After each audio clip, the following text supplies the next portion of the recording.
Welcome to my channel. ಯಾರೆಲ್ಲ ಕಷ್ಟಗಳನ್ನ ಅನುಭವಿಸಿ ಬೇಜಾರಲ್ಲಿ ಕೂತಿದ್ದೀರಾ, ಒಂದ್ಸಲಿ ಈ ಕಥೆನ ಕೇಳಿ. ಶುರು ಮಾಡೋಣವಾ? ಒಂದೂರಲ್ಲಿ ಒಬ್ಬ ವ್ಯಕ್ತಿ ವಾಸವಾಗಿದ್ದ. ಆತ ವೃತ್ತಿಯಲ್ಲಿ ರೈತನಾಗಿದ್ದು, ಅವನಿಗೆ ಜೀವನದ ಮೇಲೆ ತುಂಬಾ ಜಿಗುಪ್ಸೆಯಾಗಿದ್ದು, ತುಂಬಾ ಸಾಲ ಮಾಡಿ ಕೊರಗ್ತಾ ಇದ್ದ. ಆ ವ್ಯಕ್ತಿ, ನನಗೆ ಜೀವನನೇ ಬೇಡ, ಈ ಪ್ರಪಂಚದಿಂದ ನಾನು ದೂರ ಹೋಗಬೇಕು, ಈ ಜಗತ್ತೇ ಬೇಡ, ನಾನು ಸತ್ತು ಹೋಗಬೇಕು ಎಂಬ ನಿರ್ಧಾರಕ್ಕೆ ಬಂದಿರ್ತಾನೆ. ಒಂದು ದಿನ ದಾರಿ ಮಧ್ಯೆ ಹೋಗುವಾಗ ಒಬ್ಬ ವಯಸ್ಸಾದ ಸನ್ಯಾಸಿಯನ್ನ ನೋಡ್ತಾನೆ. ಕಣ್ಣು ಮುಚ್ಚಿ ತಪಸ್ಸು ಮಾಡ್ತಾ ಇರೋದನ್ನ ಕಂಡು ಆ ವ್ಯಕ್ತಿ ಅವರ ಬಳಿ ಹೋಗಿ ಕಾಲಿಗೆ ನಮಸ್ಕಾರ ಮಾಡ್ತಾನೆ. ಆ ಹಿರಿಯ ಸನ್ಯಾಸಿಗಳಲ್ಲಿ ತುಂಬಾನೇ ತೇಜಸ್ಸು ಮತ್ತು ಕಣ್ಣು ಪಳಪಳ ಹೊಳಿತಾ ಇರುತ್ತೆ. ಅದನ್ನು ಕಂಡು ತಕ್ಷಣವೇ ಆ ವ್ಯಕ್ತಿಗೆ ಒಂದು ಕ್ಷಣ ಮೈ ರೋಮಾಂಚನವಾಗುತ್ತೆ. ನಿಧಾನವಾಗಿ ಕಣ್ಣು ತೆರೆದು, ಹೇಳಪ್ಪ, ಯಾಕೆ ಬಂದಿದ್ಯಾ? ಏನು ಸಮಸ್ಯೆ ಕಾಡ್ತಾ ಇದೆ, ನನ್ನ ಹತ್ರ ಹೇಳು ಅಂತ ಆ ವ್ಯಕ್ತಿನ ಕೇಳ್ತಾರೆ. ಆಗ ಆ ವ್ಯಕ್ತಿ, ಗುರುಗಳೇ, ನನಗೆ ತುಂಬಾ ಸಮಸ್ಯೆ ಕಾಡ್ತಾ ಇದೆ. ನನಗಿರೋದು ಎರಡೇ ದಾರಿ. ಒಂದು, ದೇವ್ರ ಹತ್ರ ಹೋಗಬೇಕು, ದೇವರ ಬಳಿ ನಾನು ನನ್ನ ಎಲ್ಲ ಕಷ್ಟಗಳನ್ನು ಹೇಳ್ಕೊಂಡು ನನಗೆ ಬೇಕಾಗಿರುವಂತಹ ವರವನ್ನು ಕೇಳ್ಕೋಬೇಕು. ಇಲ್ಲ ಅಂದರೆ ನನಗೆ ಸಾವೇ ಗತಿ. ಈ ಎರಡರಲ್ಲಿ ಒಂದು ಉಪಾಯವನ್ನು ನೀವೇ ಹೇಳಬೇಕು ಪ್ರಭು ಅಂತಾನೆ.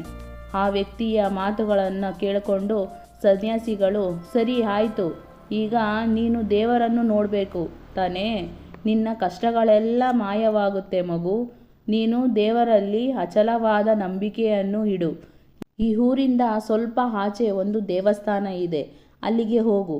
10 ನಿಮಿಷವರೆಗೆ ಕಣ್ಣು ಮುಚ್ಚಿ ದೇವರನ್ನ ಧ್ಯಾನ ಮಾಡು. ಭಕ್ತಿಯಿಂದ ದೇವರ ಹತ್ರ ನಿನ್ನ ವರವನ್ನು ಕೇಳು ಅಂತ ಸನ್ಯಾಸಿಗಳು ಹೇಳ್ತಾರೆ. ಅದಕ್ಕೆ ಆ ವ್ಯಕ್ತಿ, ಇಲ್ಲ ಪ್ರಭು, ನನಗೆ ಅಷ್ಟೊಂದು ಸಮಯವಿಲ್ಲ.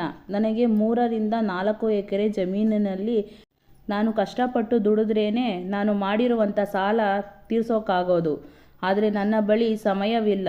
ಬೇರೆ ಯಾವುದಾದ್ರೂ ಉಪಾಯವನ್ನು ಹೇಳಿ ಪ್ರಭು ಎಂದು ಆ ವ್ಯಕ್ತಿ ಹೇಳ್ತಾನೆ. ಅದಕ್ಕೆ ಸನ್ಯಾಸಿಗಳು ಹೇಳ್ತಾರೆ, ಆಯಿತು, ನಿನ್ನ ಬಳಿ ಸಮಯ ಇಲ್ಲ ಅಂದೆ.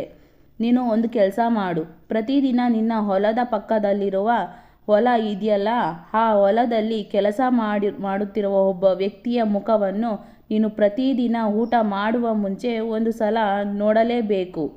ಅಲ್ಲಿ ನೀನು ಭಗವಂತನನ್ನು ನೋಡು ಅಂತ ಹೇಳ್ತಾರೆ. ಅದಕ್ಕೆ ಆ ವ್ಯಕ್ತಿ, ಸರಿ ಆಯಿತು ಪ್ರಭು. ಹೊಲದ ಪಕ್ಕದಲ್ಲಿರುವ ಹೊಲ ನನ್ನ ಸ್ನೇಹಿತನದೇ ಆಗಿದೆ. ನಾವಿಬ್ಬರು ಬಾಲ್ಯ ಸ್ನೇಹಿತರು. ಒಬ್ಬರಿಗೊಬ್ಬರು ಕಷ್ಟಗಳನ್ನು ಹಂಚಿಕೊಳ್ಳುತ್ತಿದ್ದೇವೆ. ಒಬ್ಬರಿಗೊಬ್ಬರು ಪ್ರಾಣಕ್ಕಿಂತ ಹೆಚ್ಚಾಗಿ ಪ್ರೀತಿಸುತ್ತಿದ್ದೀವಿ.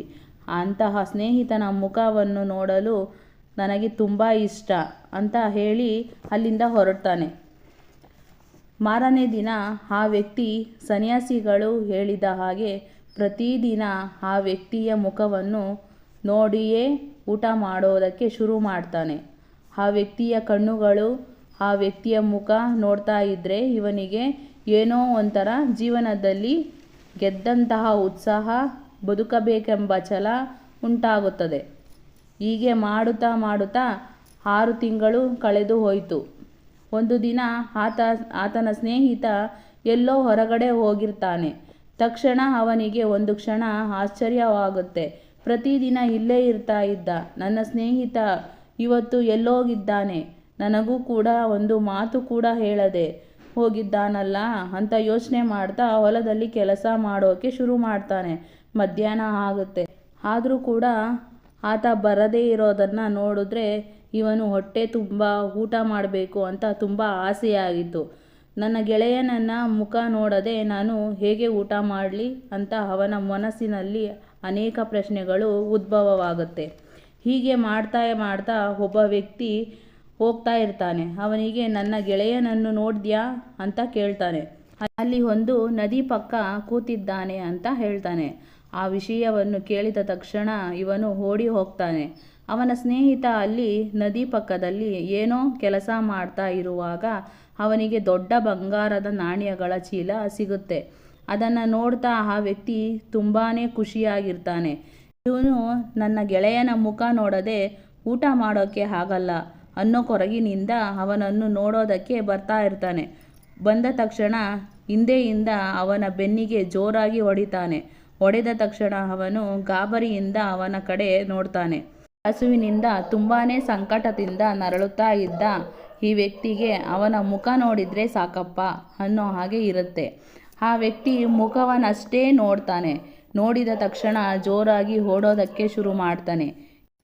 ಇಲ್ಲಿ ಈ ವ್ಯಕ್ತಿಗೆ ನನಗೆ ಬಂಗಾರದ ನಾಣ್ಯ ಸಿಕ್ಕಿರುವುದನ್ನು ಗೆಳೆಯ ನೋಡಿದ್ದಾನಲ್ಲ, ಈ ವಿಷಯ ಊರಿನ ಜನರಿಗೆ ಹೇಳ್ತಾನೇನೋ, ಹೇಳಿದ್ರೆ ನನ್ನ ಬಂಗಾರದ ನಾಣ್ಯಗಳೆಲ್ಲವೂ ಮಣ್ಣು ಪಾಲಾಗೋಗುತ್ತಲ್ಲ ಅನ್ನೋ ಭಯದಿಂದ ಆತಂಕದಿಂದ ಅವನ ಹಿಂದೆನೇ ಓಡೋದಕ್ಕೆ ಶುರು ಮಾಡ್ತಾನೆ. ನೋಡಪ್ಪ ಗೆಳೆಯ, ನಿಲ್ಲು, ನನ್ನ ಮಾತನ್ನು ಸ್ವಲ್ಪ ಕೇಳು ಅಂತಾನೆ.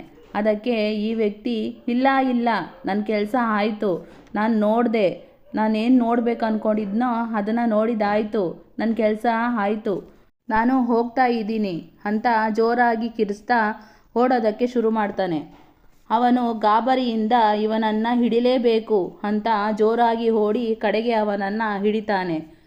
ಹಿಡಿದ ತಕ್ಷಣ ಕೇಳೋ, ಒಂದೇ ಒಂದು ಮಾತು ಕೇಳೋ ಗೆಳೆಯ, ಇಲ್ಲಿ ಕೇಳು, ನನ್ನ ಮಾತನ್ನು ಸ್ವಲ್ಪ ಗಮನ ಇಟ್ಟು ಕೇಳು. ತಗೋ, ನನಗೆ ಸಿಕ್ಕಿರುವ ಈ ದೊಡ್ಡ ಬಂಗಾರದ ಚೀಲದಲ್ಲಿ ಅರ್ಧದಷ್ಟು ಪಾಲನ್ನು ನಾನು ನಿನಗೆ ಕೊಡ್ತೀನಿ. ಆದರೆ ಈ ವಿಷಯ ಯಾರಿಗೂ ಹೇಳಬೇಡ. ನಾವಿಬ್ಬರೂ ಇದನ್ನು ಹಂಚಿಕೊಂಡು ಜೀವನದಲ್ಲಿ ಸಂತೋಷವಾಗಿರೋಣ ಅಂತ ಹೇಳ್ತಾನೆ. ವಿಷಯವನ್ನು ಅರಗಿಸಿಕೊಳ್ಳಲಾಗದಷ್ಟು ಸಂತೋಷದಲ್ಲಿ ಆ ವ್ಯಕ್ತಿಗೆ ದೇವರೇ ಬಂದು ವರವನ್ನು ಕೊಟ್ಟಿದ್ದಾನೆ ಎಂದು ಅನಿಸುತ್ತೆ. ಆ ಕ್ಷಣದಿಂದ ಅವರು ದೇವರ ಭಕ್ತರಾಗಿ ಬಿಡ್ತಾರೆ. ದೇವರಿಗೆ ಜೀವನವನ್ನೇ ಮುಡಿಪಾಗಿ ಇಡ್ತಾರೆ. ಸ್ನೇಹಿತರೆ, ಈ ಕಥೆಯನ್ನು ನಿಮಗೆ ಯಾಕೆ ಹೇಳ್ತಾ ಇದ್ದೀನಿ ಅಂದರೆ, ಈ ಕತೆ ಉದ್ದೇಶ ತುಂಬ ದೊಡ್ಡದಿದೆ. ಮನುಷ್ಯ ಯಾವುದೇ ಕೆಲಸ ಮಾಡಲಿ, ಅವನಿಗೆ ನಂಬಿಕೆ ಇರಬೇಕು, ಅವನಿಗೆ ಪರಿಪೂರ್ಣ ಆತ್ಮವಿಶ್ವಾಸ ಇರಬೇಕು ಅನ್ನೋದು ತುಂಬ ಇಂಪಾರ್ಟೆಂಟ್. ಆ ವ್ಯಕ್ತಿ ತನ್ನ ಸ್ನೇಹಿತ ಮುಖ ನೋಡದೆ ಊಟ ಮಾಡದೆ ಇರೋದಕ್ಕೆ ನಿರ್ಧಾರ ಮಾಡಿದ್ದು ಅವನ ಸಾಲ, ಅವನ ಎಲ್ಲ ಕಷ್ಟಗಳು ತೀರು ಹೋಗಬೇಕು ಅಂತ. ಆತ್ಮವಿಶ್ವಾಸದಿಂದ ಅವನು ಭಕ್ತಿಯಿಂದ ಆ ಕೆಲಸ ಮಾಡಿದ್ದಕ್ಕೆ ದೇವರು ಅವನ ಕೈ ಬಿಡಲಿಲ್ಲ. ಅದೇ ರೀತಿ ಮನುಷ್ಯನಾದವನು ಸಂದರ್ಭದಲ್ಲಿ ಅವನ ಪ್ರಾಮಾಣಿಕತೆ, ಆತ್ಮಸ್ಥೈರ್ಯ ಯಾವತ್ತೂ ಮರಿಬಾರ್ದು. ಆಗ ಮಾತ್ರ ಒಬ್ಬ ಮನುಷ್ಯ ಸಕ್ಸಸ್ ಆಗೋದಕ್ಕೆ ಸಾಧ್ಯ ಆಗುತ್ತೆ. ನಮಸ್ಕಾರ ಎಲ್ರಿಗೂ.